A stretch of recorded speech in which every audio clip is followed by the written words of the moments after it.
காவல்துறையினர் உண்மையிலேயே பொதுமக்களின் நண்பன் தானா? இது ஒரு $1 மில்லியன் கேள்வி. காவல்துறையினர் தங்களைத்தானே இன்ட்ராஸ்பெக்ட் பண்ணி உண்மையிலேயே நம்ம பொதுமக்களுக்கு சேவை செய்கின்றோமா அல்லது நம்ம பொதுமக்களுடைய எஜமானர்களா என்று அவர்கள் கேள்வி கேட்டு கொள்ள வேண்டிய நேரம் வந்துவிட்டது. யாராவது ஒரு பாதிக்கப்பட்ட நபர் காவல் நிலையத்துக்கு வந்து ஒரு புகார் தரார் அப்படின்னா அந்த புகார் வந்து ஒரு காக்னைசபிள் அஃபென்ஸ் அப்படின்னு இருந்தால், அதாவது பிடியான எதுவும் தேவையில்லாத ஒரு வழக்காக இருந்தால் அந்த காவல் அலுவலர் அதை வாய்மொழியாக புகார் சொன்னான்னா அதை எழுதி பதிவு செய்து கொள்ள வேண்டும். ரைட்டிங்கில் கொடுத்தா அப்படி எடுத்துக்கிடலாம்.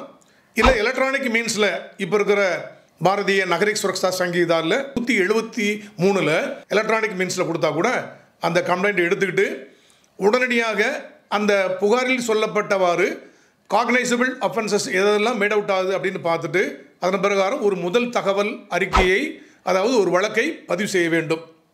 ஆனால் பொதுமக்களில் பெரும்பாலானவர்கள் என்ன ஃபீல் பண்ணுறாங்கன்னா, காவல்துறையினர் அணுகி நான் பாதிக்கப்பட்டிருக்கேன், இப்படி சம்பவம் நடந்துச்சு அப்படின்னு ஒரு கம்ப்ளைண்ட் கொடுத்தாங்கன்னா போலீஸ் யாருமே காது கொடுத்து கேட்கறதில்ல அப்படின்னு பெரும்பாலான நபர்கள் கம்ப்ளைண்ட் கொடுக்குறாங்க.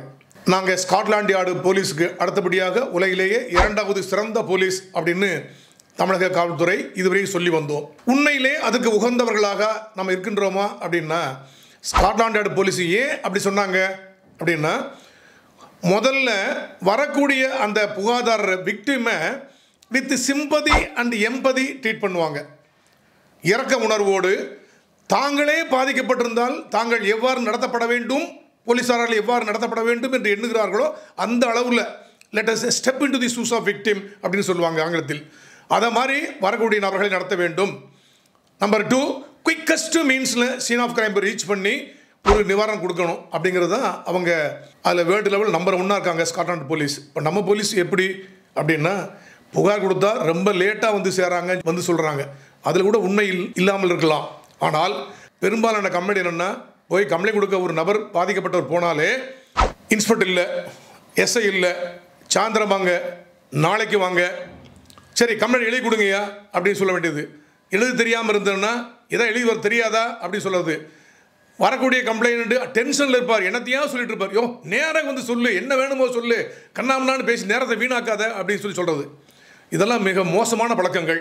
காவல் அலுவலர்கள் பாதிக்கப்பட்ட நபர் பல்வேறு விதமான மன உளைச்சலில் ஒரு போலீஸ் ஸ்டேஷனில் வந்து போலீஸ் தான் கடவுள் நம்ம காப்பாற்றுவார் அப்படின்னு வரும்போது அமைதியாக உட்கார்ந்துருந்து ஒரு 5 நிமிடங்கள் அல்லது 10 நிமிடங்கள் பொறுமையாக அவர் என்ன சொல்ல வராரு அப்படின்னு பொறுமையாக கேட்டு அது வாய்மொழியாக சொன்னாங்கன்னா இன் ரைட்டிங் ரெடியூஸ் பண்ணி ஒரு அப்ரோப்ரியேட் செக்ஷன்ஸில் ஒரு வழக்கு பதிவு செய்ய வேண்டும். ஆனால் பெரும்பாலான காவல் அலுவலர்களுக்கு பொறுமையே இல்லை, தேவையில்லாமல் வார்த்தையை விட்டுறாங்க. பொதுமக்களுடைய எஜமானர்கள் போல் காவல்துறை நடந்து கொள்கிறார்கள் என்ற புகார் நிறைய வந்துக்கிட்டு இருக்கு. இப்போ அதே மாதிரி ஒரு அழுக்கு சட்டை போட்டு கிழிஞ்ச வேஷ்டி கட்டி போலீஸ் ஸ்டேஷன் வந்தாங்கன்னா அதுக்கு வேறு ட்ரீட்மெண்ட். நல்லா கோட் சூட்டு போட்டு போலீஸ் ஸ்டேஷன் வந்தாங்கன்னா வேறு ட்ரீட்மெண்ட்.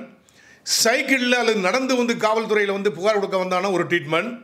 ஒரு பென்ஸ் காரில் வந்தால் அது ஒரு ட்ரீட்மெண்ட். ஒரு அரசியல்வாதியாக வந்தால் ஒரு ட்ரீட்மெண்ட். அல்லது மேல் அலுவலர்களுடைய அதிகாரிகளுடைய சிபாரிசின் பேரில் ஒரு கம்ப்ளைண்ட் வந்தாங்கன்னா ஒரு ட்ரீட்மெண்ட். அப்போ காவல் அலுவலர்கள் இந்த அரசியல்வாதிகள் அல்லது மேலர்களுடைய சிபாரிசு அல்லது பென்ஸ் காரில் வந்தால் மட்டும்தான் அவங்ககிட்ட அன்பாக பேசி மரியாதையாக பேசி உடனடியாக நடவடிக்கை எடுப்பார்களா? அப்போ சாதாரண ஒரு குடிமகன், ஒரு சாதாரண ஒரு ஏழை, அவனுக்கு யாருமே துணை இல்லை, மேலதிகாரி சிபாரிசு இல்லை, பணம் இல்லை அப்படின்னு சொன்னால் காவல் நிலையத்துக்கு வந்தான்னா வாங்க உட்காருங்க, என்னங்க நடந்தது, இந்தாங்க தண்ணி குடிங்க, இந்த பேப்பர் சொல்கிறேன், நான் இருக்கிறேன், உங்களை பார்த்துக்கிறேன், நான் நீங்கள் எழுதி கொடுங்க, நான் உடனே நடவடிக்கை எடுக்கிறேன் என்று சொல்லி பண்ணுறாங்களா அப்படின்னா அது $1 மில்லியன் கொஸ்டின். அப்படிப்பட்ட ஒரு சூழ்நிலை விரைவில் வர வேண்டும். இங்கே வந்து ஏழை பணக்காரன் என்று வேறுபாடு பார்க்கக்கூடாது. நடந்து வர்றவன், காரில் வர்றவன், இது அரசுவாதி சிபாரிசு அதிகாரி சிபாரிசு இல்லை, பாகுபாடு பார்க்காம நீங்கள் கம்ப்ளைண்ட்டை வாங்கினீங்கன்னா நீங்கள் தான் மிகப்பெரிய ஆள். மற்றவங்களாம் சிபாரிசில் வந்துடுறாங்க அல்லது பணம் இதற்கு எப்படியாவது அவங்களுடைய ரைட்ஸை அவங்க கிளைம் பண்ணிக்கிறாங்க. சாதாரண ஒரு ஏழை, ஆதரவற்றவர், அனாதை காவல் நிலையத்தில் வந்து கம்ப்ளைண்ட் கொடுத்தாங்கன்னா நீங்கள் அதை உடனடியாக அன்போடு இரக்கத்தோடு அவங்ககிட்ட ஆறுதல் வார்த்தையை பேசி அந்த கம்ப்ளைண்ட்டை ரிசீவ் பண்ணி ஒரு எஃப்ஐஆர் போட்டாங்கன்னா உங்களை கடவுளே அப்படின்னு சொல்லி கொண்டாடுவாங்க. அவனுடைய மன கஷ்டம் 60% 70% போயிடும். அப்புறம் நீங்கள் கேஸை கண்டுபிடிக்கிறீங்க இல்லைங்கிறது அப்புறம் அவனுடைய இம்மிடியட்டாக அந்த கிரீஃப் வந்து போயிருங்க. அப்படிப்பட்ட ஒரு போலீஸ் தான் எதிர்பார்த்துட்டு இருக்காங்க. இப்போதைக்கு தமிழ்நாடு காவல்துறையை சேர்ந்த நம்ம அலுவலர்கள் பொதுமக்களுடைய நண்பன் தானா அப்படின்னு நீங்கள் கேள்வி கேட்டிங்கன்னா, தமிழ்நாடு காவல்துறைக்கு பல்வேறு இடங்களில் நான் வகுப்பெடுத்து அவர்களுக்கு பயிற்சி அளித்திருக்கின்றேன்.